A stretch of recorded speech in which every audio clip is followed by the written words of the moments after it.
Sure. All right. Hi, everyone. My name is Avon Satcher-Malloy.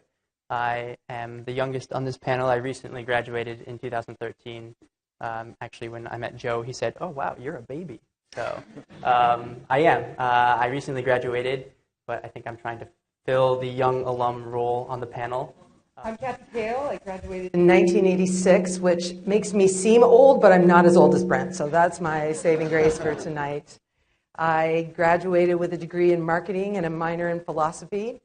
My claim to fame is that I was one of the first people to live in Bellamy condo number 6, and my class was the first class to graduate from Santa Clara University, as opposed to the University of Santa Clara, where Brent graduated from.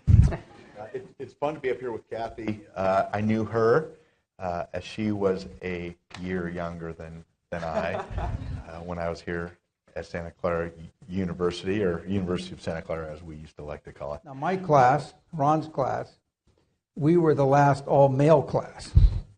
Now we had our classmates, our freshman year, were out there protesting the women to come to Santa Clara.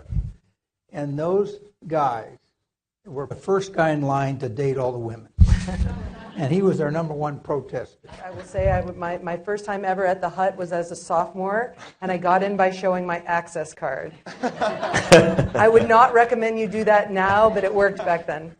But over the years, all I know is the campus has grown immensely, and it's a beautiful campus, and you should be so fortunate to enjoy this campus as it is today.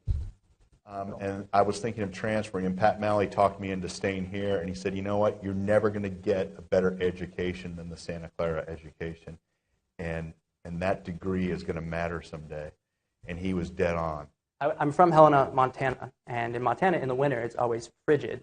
So I'd be leaving sub-zero temperatures to fly back to California for the start of the new quarter, and I always remember just driving from the airport and seeing the lights on top of Swig, and I think it came to represent a feeling of coming back to something that was so familiar and so nice and warm. And all the friends who I'd left here, I'd missed over break, anxious to talk with them and anxious to get back into life at Santa Clara. So I was leaving my physical home in Montana, but always coming back to what felt like more of my home in the moment. So I certainly, that sticks out to me when I think about my Santa Clara experience.